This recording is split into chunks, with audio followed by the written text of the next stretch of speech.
Hello అండి రాహుల్ గారు. Hi అండి. విజయ్ దేవరకొండ గారు రౌడీస్ అని పిలుస్తూ సాధారణంగా అక్కడున్న అట్మాస్ఫియర్ని లైటెన్ చేసేస్తూ ఉంటారు. ఎందుకు ఆయన మాట్లాడుతుంటే ఏ వస్తానే ఉంటే ఇలాంటివన్నీ లైట్ తీసుకోలే ఈ ఈ మోడ్లోకి మనం బయటికెళ్తారు. రెట్రో ప్రీ రిలీజ్ ఈవెంట్లో కాస్త కోపడ్డాడు ఆయన. వాళ్ళని అన్నారు ఎందుకంత కోపం వచ్చింది? రెట్రో ప్రీ రిలీజ్ ఈవెంట్కి సూర్య గారి సినిమాకి విజయ్ దేవరకొండ గారిని గెస్ట్గా పిలిచారు. సో గెస్ట్గా పిలిచినప్పుడు కింద కూర్చొని నార్మల్గా సుమ గారు వచ్చి చిట్ చాట్గా అడుగుతూ ఉంటారు కదా, విజయ్ గారు అసలు ఈ మధ్య సినిమాల్లో మీకు బాగా ఇన్స్పిరేషన్ అయిన సినిమా ఏంటో చెప్పండి అని అడిగారు. విజయ్ దేవరకొండ చాలా రోజుల తర్వాత ఆ కొత్త గెటప్లో ఆ గుండు హెయిర్ స్టైల్తో రావడము, కొంచెం బల్క్గా ఉన్నాడు కూడా మనిషి. అసలు అదేంటో ఆ మనిషి అట్ట తయారయ్యడం మనకు అర్థం కాలేదు. బల్క్గా ఉన్నాడు, అసలు ఆ పొడుగ్గా అసలు ఆ బాడీకి ఆ ఫేస్కి సంబంధం లేకుండానే ఉంటుంది నిన్నైతే. సో అతను నిన్న కూర్చొని మైక్ ఇట్లా పెట్టుకొని మాట్లాడుతూ చాలా సినిమా చూశానండి, నాకు అసలు పిచ్చెక్కిపోయింది, అసలు ఒంట్లో నరాలు బ్లడ్ అంతా బాయిల్ అయిపోయింది, మా ఇంట్లో బద్దలు కొట్టాలనిపించింది అందరినీ తీసుకుని వెళ్ళిపోయి.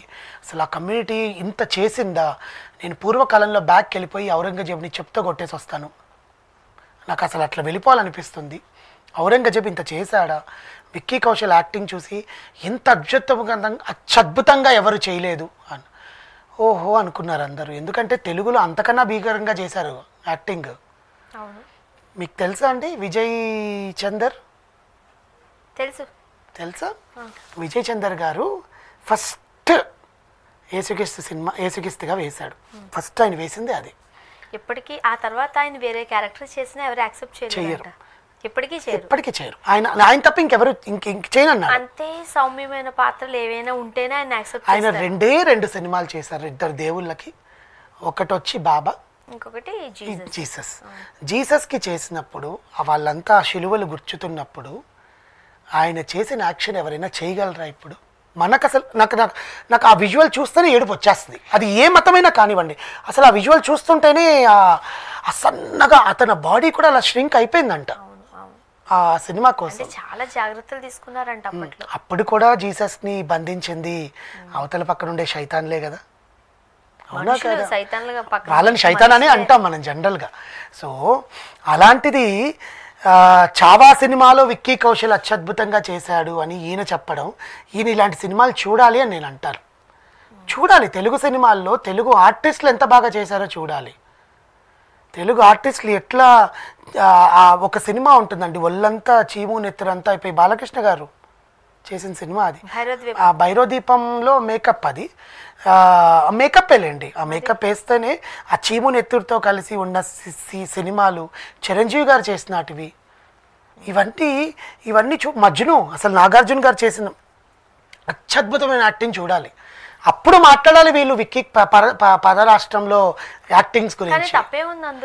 బాగా చేశాడు, అతనికన్నా ఎవరు చేయలేదు ఇంతవరకు అని మాట్లాడడం తప్పు. తెలుగు సినిమాలో మన తెలుగు నటుడు అయ్యింది, నువ్వు తెలుగు సినిమాల్లో యాక్ట్ చేసిన హీరోల గురించి నువ్వు చూడాలి కదా. నీకన్నా పెద్దవాళ్ళు, వాళ్ళ నుంచే కదా నువ్వు సినిమాల్లోకి వస్తున్నావు. అంటే మేబీ మహారాష్ట్రకు సంబంధించి మరాఠా వాళ్ళకి సంబంధించి జరిగిన ఆ గొడవలు యుద్ధాలు ఏదో అయి ఉండొచ్చు, కానీ అందులో బాగా ఒదిగిపోయారని.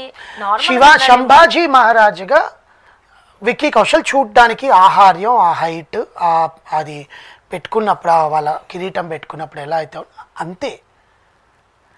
ఇప్పుడు నీకు ఒక ఆర్టిస్ట్గా ఒక మనిషి నిన్ను వచ్చి హింసిస్తున్నాడు, నువ్వు హింసపడుతున్నావు, అది నువ్వు చూపించావు. కానీ సంభాజీ మహారాజ్కు ఉండే బేస్ వాయిస్ అనేది విక్కీ కౌశల్కి ఆ వాయిస్ అనేది లేకుండా పోయింది. ఆ బేస్ హారా హారా మహాదేవ్ అనేది వెనకాల వాడు ఎంత సౌండ్ సిస్టంలో ఆ వాయిస్ని పిచ్చిచ్చుంటే తప్ప రాదు.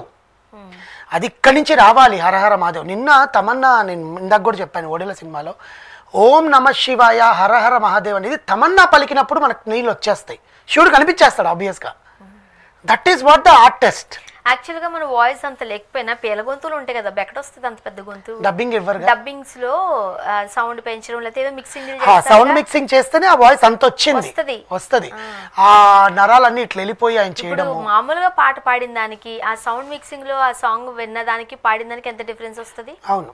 మీకు ఇంకోటి కూడా చెప్పాలండి విజయ్ దేవరకొండ గురించి కూడా. విజయ్ దేవరకొండ మన ఇంటి పక్కన అబ్బాయి లాగనో మన ఎదురింటి అబ్బాయి లాగనో అట్లా యాక్ట్ చేస్తాడు, కానీ he doesn't know the intensity acting.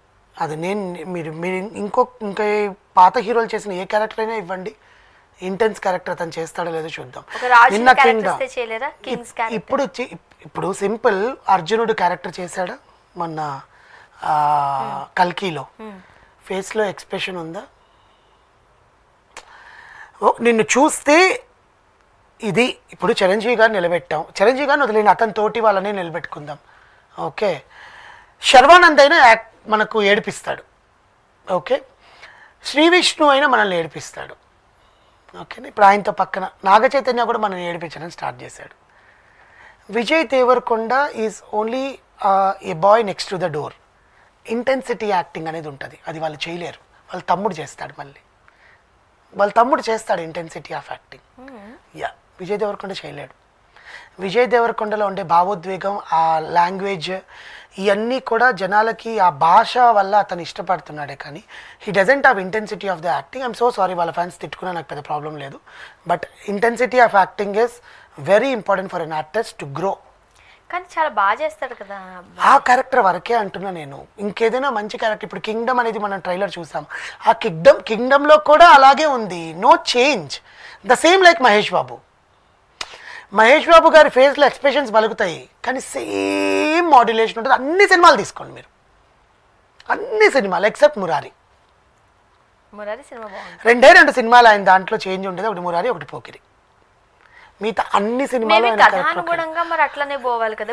శ్రీమంతుడు ఉంది, దానికి ఇంకొకలాగా ఫేషియల్ ఎక్స్ప్రెషన్స్ అనేవి ఇప్పుడు అలా అనుకుంటే సరిలేరు నీకెవరు ఉంది, అదే నేను చెప్తున్నాను.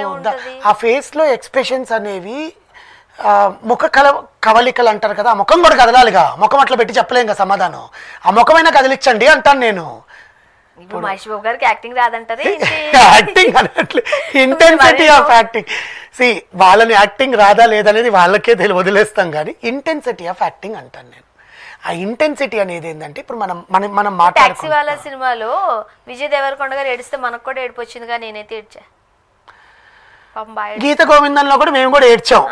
Okay, that doesn't mean that ఆయన ఏడిపిస్తాడని కాదు.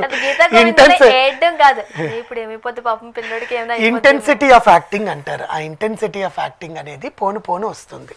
మహేష్ బాబు గారికి పోకిరి తర్వాత వస్తుందేమో అనుకున్నారు, తర్వాత మళ్ళీ ఆయనకు అటువంటి సినిమాలే పడ్డము, ఆ సీరియస్ మాడ్యులేషన్ రావడము, ఆ ఫేస్ కదిలించడండి. ఆయన కొంచెం ఫేస్ కదిలిస్తే బాగుంటుంది. పోకిరిలో చూసారా ఎన్ని ఫేస్ అష్టవంకరు తిరిగిపోద్ది అనమాట. కథానుగుణంగా ఎక్స్ప్రెషన్స్ ఇస్తారు మేడం. కథలో ఆయన హీరో, కథ ఎంతైనా ఉన్నాడు, హీరో ఫేస్ అన్నా కదిలించాలిగా. ఇలా ఉండే సమాధానం చెప్తే ఎలా ఉంటుంది చెప్పండి. Intensity of acting Vijay Devarakonda గారికి కొంచెం లేదు. బట్ ఆయన మాట్లాడింది ఏంటంటే, నా ఫీలింగ్ ఏం లేదు, అందరికీ తెలిసిన విషయమే అది.